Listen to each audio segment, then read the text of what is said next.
Alors, en fait, j'ai préparé mon topo en anglais, donc je vais continuer en anglais. Bon, il y a une trad simultanée. Bien, en fait, j'essaie de...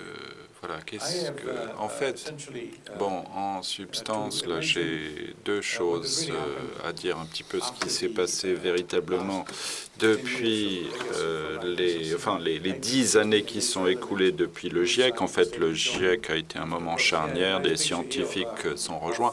J'ai une vue sympa ici de Pachauri, le président du GIEC, aux côtés d'Al Gore, lorsqu'ils ont reçu leur prix à Oslo en 2007 à la suite de ces développements majeurs enfin du GIEC. Ça, c'est quand même un moment phare. Notre ami connaît bien M. Pachauri. Donc, alors, quelques considérations générales à ce propos. Nous sommes fortement tributaires des changements climatiques. Vous regardez la situation à une plus grande échelle. Vous prenez par exemple cette mesure qui a été faite par Vostok, l'Antarctique, collaboration franco-russe qui a été menée en 2001 pour la première fois. Ça nous donne une véritable histoire de ce qui s'est passé sur la planète depuis 500 millions d'années. En fait, on est à peu près à 1 million maintenant d'années. On constate effectivement qu'il y a des périodes très courtes pendant lesquelles le climat est acceptable, un comportement humain. Il s'agit des périodes interglaciales qui sont généralement plus chaudes qu'à l'heure actuelle. Et là, dans l'ère moderne, c'est-à-dire la dernière partie de cette période ici, après une longue période de glaciation de 100 000 années qui a duré pour environ 10 000 années. C'est la raison effectivement pour laquelle nous sommes à cette réflexion. Même scénario ici, le début d'Homo sapiens, le premier Homo sapiens qui se présente en Afrique, le début de l'agriculture, le début de la civilisation telle qu'on la connaît aujourd'hui. Ça a été la dernière période d'intégration, les 10 000 dernières années qui ont permis le développement durable de toute l'espèce humaine. Et il ne faut pas oublier la fragilité de notre système face aux changements que la nature décide de nous imposer. Regardez cela, on essaie de comprendre ce qui s'est passé au niveau de la température des 2000 dernières années. On s'est concentré sur l'hémisphère nord. Là, effectivement, il y a un papier développé par Lundquist en 2010 qui couvre un certain nombre de situations et ça montre un changement climatique qui s'est produit à l'échelle minière. À l'époque des Roumains, enfin bon, il faisait plus chaud que maintenant. Je vous rappelle que Hannibal n'aurait jamais pu traverser les éléphants dans la situation d'aujourd'hui, puisqu'en fait, il y a trop de neige. Ensuite, bon, il y a eu après l'ère romaine, il y a eu une période de réchauffement médiéval, ensuite petite ère glaciaire, on revient plus ou moins à la situation il y a 2000 ans.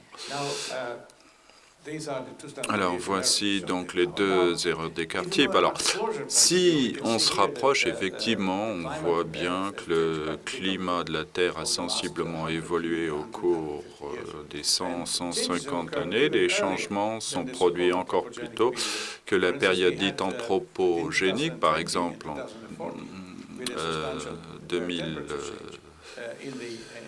Il y a eu quand même des changements majeurs suivis par une distribution plate entre la fin de la Seconde Guerre mondiale jusqu'aux années 60 et après les années 60, bien sûr, depuis 60 à l'an 2000.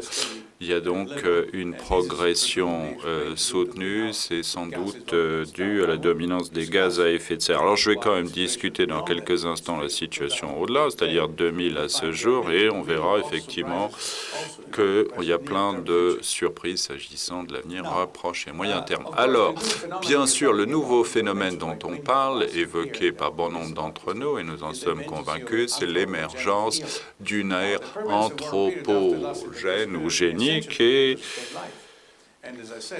Comme je l'ai dit, il faut préserver la vie à tous les coups, mais nous sommes face à un nouveau phénomène qui, en fait, qui a été popularisé par Gene Sturber, par notre ami Paul Krugman, le prix Nobel, que la permanence, par première fois, l'activité fait sur le climat. Par exemple, depuis 1750, environ 1 million de tonnes de CO2 éjectées dans l'atmosphère, mais avec plein d'autres polluants qui ont été ajoutés. Alors, premier signe de l'ère anthropogène, déjà détecté, bien sûr, chacun comprend, et c'est le but de la réunion ici aujourd'hui et demain, effectivement, que les effets doivent être atténués pour les effets irréversibles de grands changements climatiques. Alors, la situation n'est pas simple, loin s'en faut.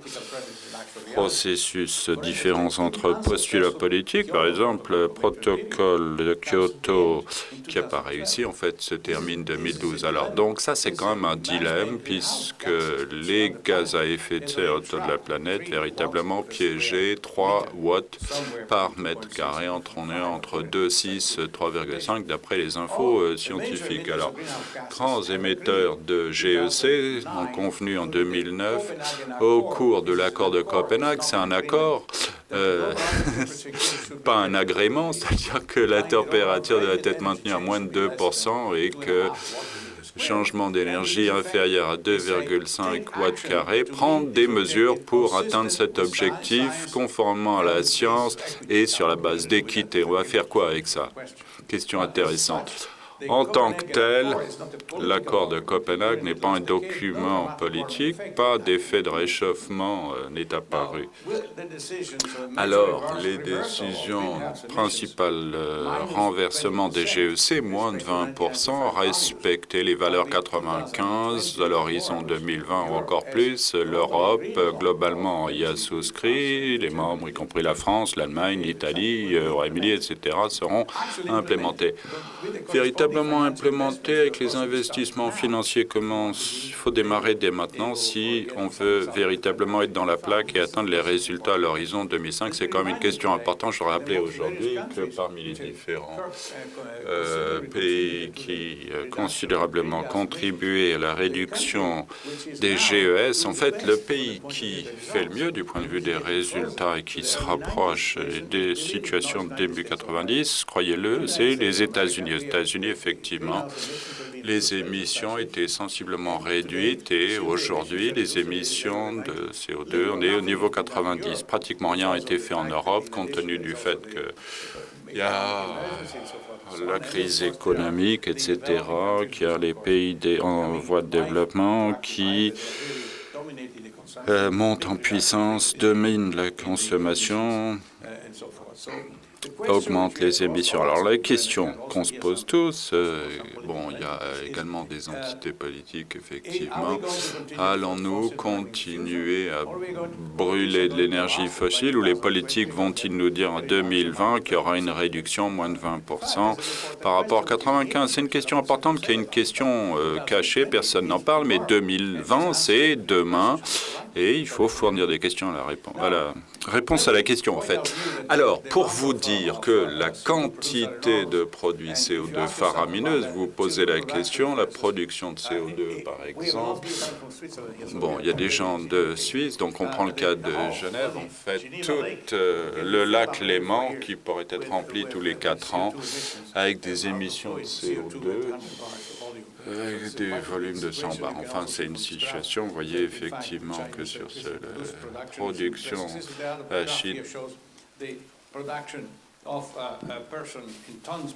voyez donc la production de tonnes par an et que dans certains pays, les pays les plus coupables, on est à 100 kg de CO2 par jour. Autre question importante qui a été citée, le CO2 dure combien de temps dans l'atmosphère? Je pose la question aux jeunes. Hein? Il y a des jeunes dans la salle. Le CO2 persiste combien de temps? Pendant combien de temps le CO2 va-t-il rester dans l'atmosphère? C'est une question à laquelle très peu de gens peuvent répondre. C'est quand même une question fondamentale. Vous voyez un graphique qui vient de Calder qui montre quelle est la situation.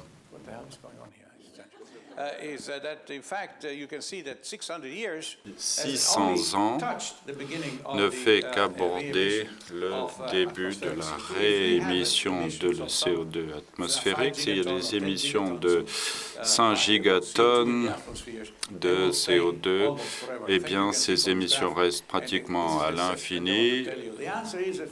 La réponse,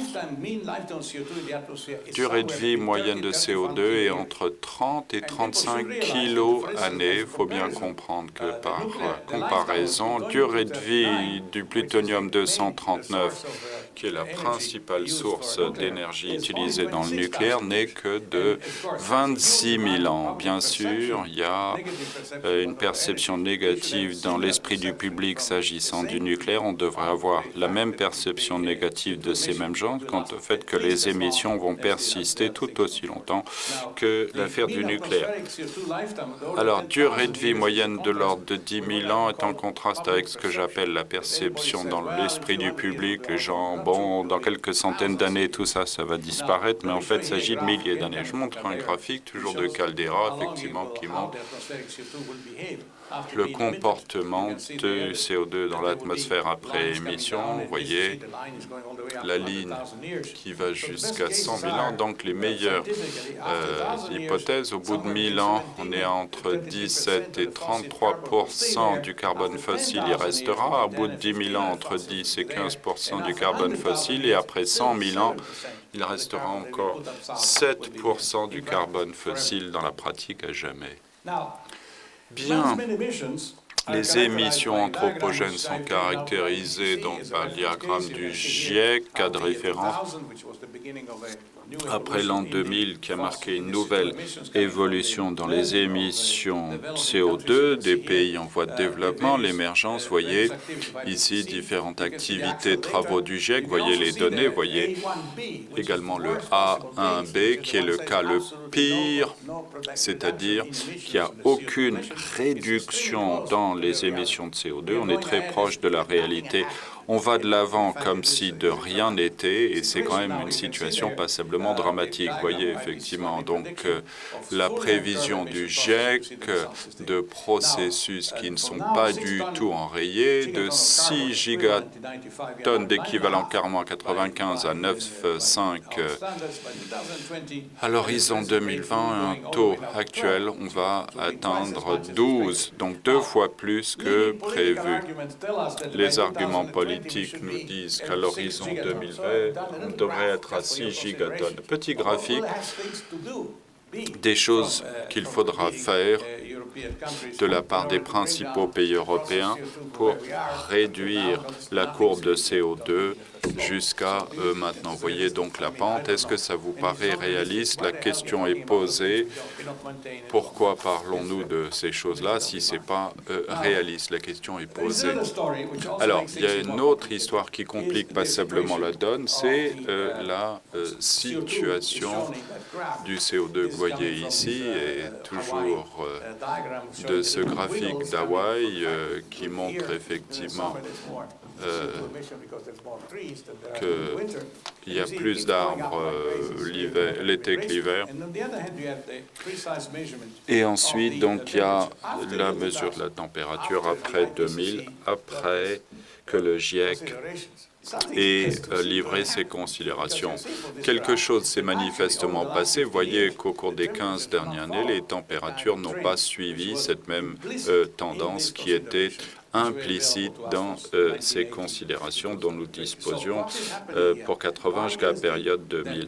Alors, comment se fait-il que la température au cours des 10 dernières années accuse une faible baisse plutôt qu'une forte hausse, ce qui incite les gens à penser qu'on va continuer à mettre tout le CO2, mais rien ne se passe. Est-ce véritablement le cas? C'est la différence entre une attente et ce qui est observé. Vous voyez que la différence est fondamentale, ça crée un problème. En fait, si vous élargissez l'intervalle et vous faites une adéquation linéaire pour la période précédente, eh bien, vous serez sur la ligne du haut, mais dans la réalité, les mesures, alors quant à savoir si c'est une adéquation linéaire ou exponentielle, à l'horizon 2012, il y a une forte différence entre ce que l'on avait prévu en 2000 pourrait être la croissance linéaire du changement climatique et ce que l'on constate en réalité. Alors, la question est posée, pourquoi cette différence, enfin qui n'est pas bien connue? Bon, ça peut être montré par une situation toute simple. S'agit-il d'une bonne ou mauvaise nouvelle? À gauche, vous voyez les données Hadkut 3 jusqu'en janvier 2013. Les données montrent aucun changement de la température au cours des 15 dernières années. En revanche, vous voyez sur la partie droite le comportement des émissions de CO2 qui ont explosé et vous voyez le diagramme sur le climat. Donc, sommes-nous convaincus que les attentes pour le 1000? Non, la situation est sans doute plus complexe que prévu. Il est donc très important d'expliquer. Dans la pratique, notre tendance de réchauffement constatée n'est que de 30% de ce que l'on attendait, enfin du réchauffement anthropogène pour 2012. Quelle est la différence? Pourquoi? La période de réchauffement est produite par les différents gaz, vous voyez, CO2, CH4, HC, nitrogène, azote, carbone noir, qui contribuent tous à la hausse de la température. Mais néanmoins, il y a une masse négative qui va dans l'autre sens, c'est-à-dire 20% de réchauffement 0,5 dans les océans, les effets de masquage des aérosols qui réduisent les processus, donc l'effet négatif est moins 1,2 et ensuite il y a des refroidissements par des changements terrestres, donc de moins 2. Donc à l'arrivée, on a 0,75 watts mètre carré par rapport à ce qui était prévu de 2,65 compte tenu des effets contrastés. Donc on opte pour 0,75 de réchauffement, mais le réchauffement anthropogène est là, dissimulé par d'autres effets. Ce qui est important, c'est que ces effets sont très courts dans le temps. Ces effets ont un calendrier qui est très court par rapport aux durées de vie CO2. Donc dès qu'on nettoie les effets du masque négatif, eh bien, on aura l'effet plein pot des émissions de CO2 qui sera encore plus spectaculaire que maintenant. Donc, il y a une situation cachée dissimulée. En intervalle, bien sûr, il y a plein d'autres effets à l'œuvre. Par exemple, là, c'est la neige, l'enneigement, vous voyez où on en est aujourd'hui 2007 et ça continue. Réduction du cap, donc ça réduit effectivement période de réchauffement qui est en place, réduction de la calotte glaciaire, mais en fait c'est bien plus compliqué dans son effet. Alors toutes ces considérations ont suscité pas mal d'alternatives, de variantes. Alors une question importante à discuter, c'est séquestrer, stockage. Peut-on séquestrer ce carbone sous le sol? Enfin, ça a été forte pub politique et économique, mais ça me paraît une solution impossible à mes yeux. Nos alternatives sont réalistes puisque la durée de vie par rapport à la durée de vie de CO2, c'est-à-dire plus de 1000 ans, la séquestration n'est pas l'élimination. Il faut garder la chose pendant très très longtemps. En fait, seule une partie limitée de CO2 offre la possibilité d'être récupérée. Mais afin de maintenir 550 ppm à l'horizon 2005, le scénario business as usual, il faut mettre 2 fois 10, 12 de tonnes sous les eaux. Bon, il y a le coût de transporter, stocker ça, 30 grandes quantités de CO2 faramineuses sans de retour. Qui va payer la facture?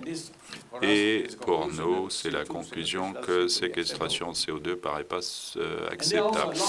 Et il y a des processus de détérioration, de dégradation. Par exemple, en 86, Lake Nikos, une fuite, seules 100 000 tonnes avaient tué les 1746 personnes, moins de 15 km de la source pour, bien sûr, assurer la situation qu'il nous faut.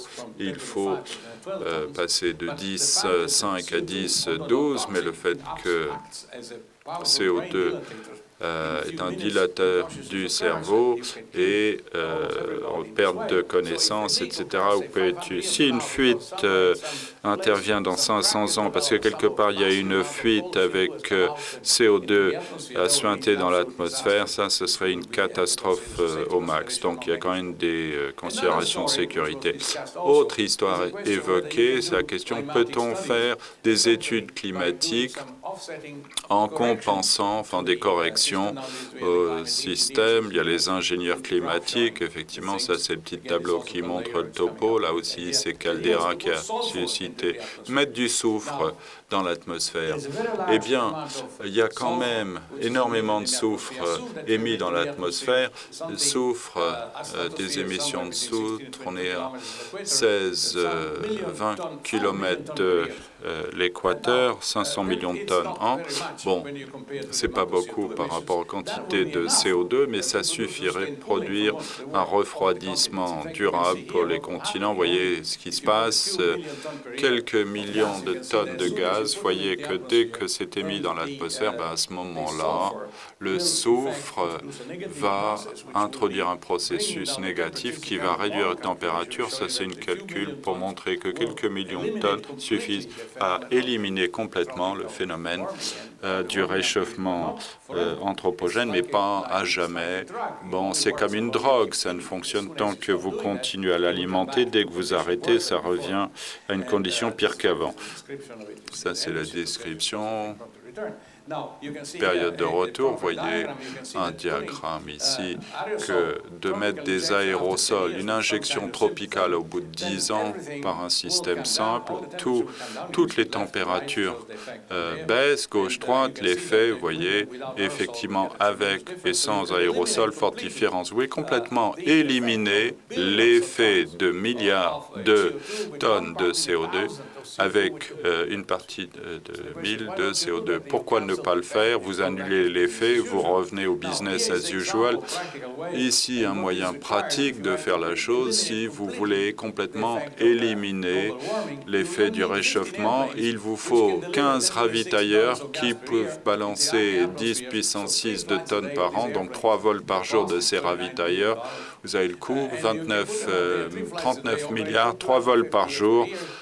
Pendant 250 jours par an, ça va supprimer tous vos problèmes de réchauffement. C'est possible. Néanmoins, il y a des effets dramatiques liés à ça.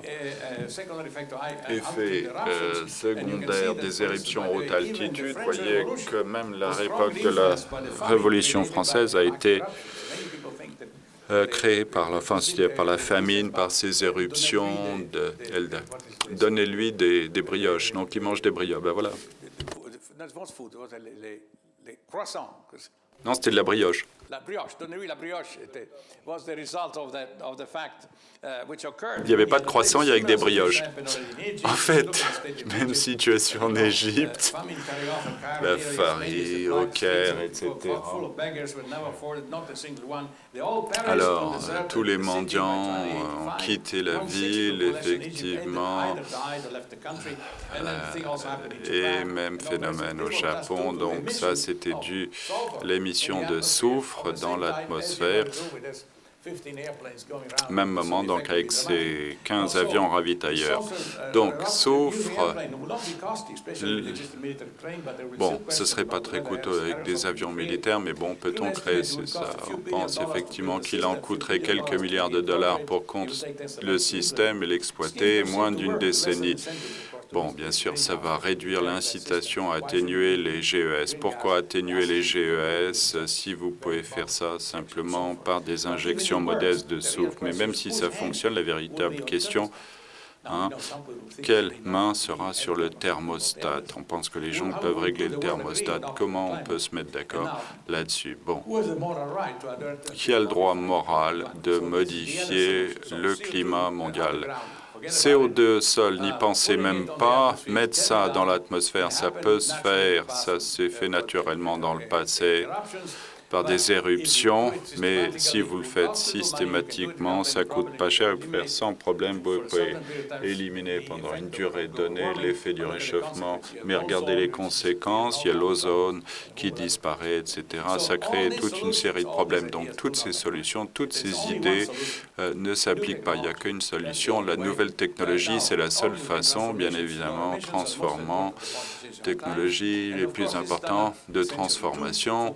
Il y a deux éléments fondamentaux, utilisation progressive des énergies renouvelables, utilisation plus sobre de fossiles. C'est pourquoi donc il nous faut une communauté scientifique qui peut contribuer à ce type de solution technologiquement avec inventivité. Brièvement, quelques minutes pour évoquer deux choses. Alors, quelle est la situation des renouvelables? Bien sûr, c'est un grand succès des énergies renouvelables. En fait, le coût dans certaines installations atteint 6 centimes par kilowattheure. En Europe, il y a une énorme possibilité en mer du Nord fournir toute l'énergie pour l'Europe, le soleil de puissance, enfin de l'énergie solaire de lac Nasser va produire autant d'énergie que de la production pétrolifère au Moyen-Orient et sans doute les capacités de ces nouvelles sources vont se développer à vitesse grand V. Je voudrais dire également qu'à l'horizon 2007, l'éolien dépassera le nucléaire. Alors, ces technologies se développent à vitesse grand V, 90-100 kW d'éolien, mais en 2010, les turbines ont des capacités de 10 mégas, donc l'éolien, le solaire peuvent remplacer le pétrole et le gaz. Bon, simplement vous montrer différentes possibilités. L'Europe est particulièrement riche en éolien dans les zones indiquées ici, c'est-à-dire le nord de l'Europe, le sud de l'Espagne également, France aussi, une région intéressante. Toujours est-il qu'il y a un problème derrière les lignes de transport. Effectivement, une bonne partie des renouvelables basées sur de l'électricité, transporter de l'électricité, c'est plus difficile que de transporter du gaz et du pétrole. Alors, il y a un problème, bien sûr, avec ces énergies, et c'est la variabilité. Vous voyez ici un tableau qui montre le pourcentage de la demande électrique livrée par les turbines éoliennes en 2007. Vous voyez effectivement que l'éolien, enfin, on est à 18% de la capacité installée. On ne sait jamais si demain, il y aura du vent ou pas. Bon, ce n'est pas un problème négligeable. Si l'énergie renouvelable doit devenir une véritable source d'énergie et pas une sorte de niche, mais quelque chose qui prend de l'ampleur. Alors, ces frustrations, bon, ça, c'est un résultat sympa qui nous vient de l'Espagne. Deuxième élément, je vais parler des fossiles. Bien sûr, il faut faire mieux avec les fossiles. Il faut les décarboner. J'ai vu même dans votre papier, vous en parlez effectivement, que vous allez présenter tout à l'heure. Alors là, l'éolien, c'est par le développement du méthane. Le méthane améliore donc le CO2. On est impliqué dans un processus où on peut produire zéro émission de CO2 en association avec ces systèmes. Le gaz naturel peut être une variante par rapport aux autres alternatives, l'exploitation du charbon.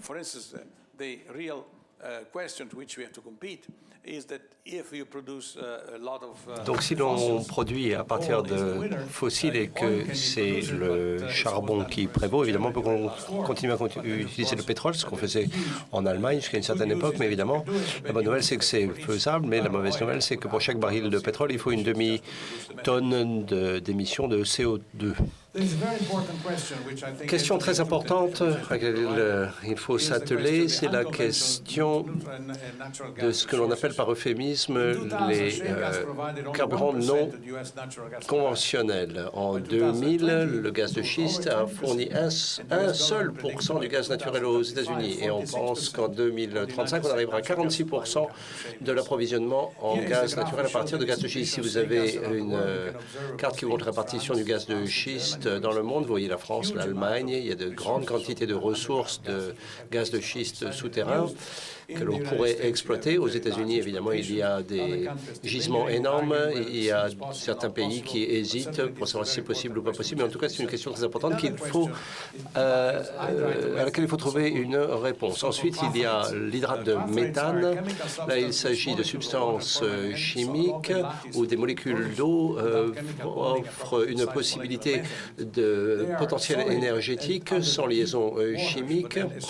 Et dès que la température augmente, et 1 litre d'hydrate de méthane permet de dégager du gaz de méthane. Donc, c'est de la glace brûlante, en quelque sorte. Vous voyez que pratiquement partout, sous les mers, à 2000 mètres de profondeur, il y a de nombreux endroits où on a observé la présence de ces clatrates qui représentent une source d'énergie bien plus importante que la production du charbon.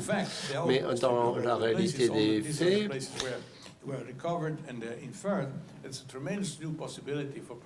il y a là un potentiel énorme de production de gaz naturel à partir de sources non conventionnelles. Donc, je voudrais conclure mon exposé avec un certain nombre d'idées, une alternative qui devrait constituer un objectif, à mon sens, le fait de brûler du gaz naturel sans émission de CO2. Est-ce qu'on peut produire du gaz naturel sans brûler de CO2, sans émettre de CO2? La réponse est oui, évidemment. On peut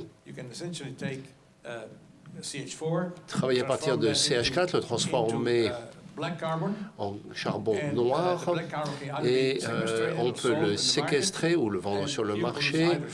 Et puis évidemment, donc, il y a l'hydrogène qui en est produit. Donc, et c'est une alternative possible. On a commencé à travailler sur cette idée lorsque j'étais en Espagne. Et nous avons trouvé des solutions. L'idée est tout à fait simple. Elle est représentée ici. Vous prenez un tube, vous mettez du CH4, vous chauffez. Il a une température adéquate et en l'espace de 40 cm, le CH4 se décompose en charbon noir, donc en fumée noire et en hydrogène qui est généré. Et on a fait des travaux là-dessus. Matkovitch a travaillé là-dessus aux États-Unis. Le gaz naturel est ainsi produit et il y a une dissociation par pyrolyse et vous voyez que le processus est très rapide. Cela peut être réalisé à 100% en l'espace de quelques millisecondes. Donc, il y a une fumée noire, il y a des particules très fines, très difficiles à filtrer, on les récupère, on les sépare et ainsi de suite. Et voici donc ces particules en vue microscopique. Donc, ça, c'est en 3 microns. Donc, voilà une structure de nanotube typique à partir de gaz naturel. Mais le problème, c'est la quantité de température, le niveau de température nécessaire.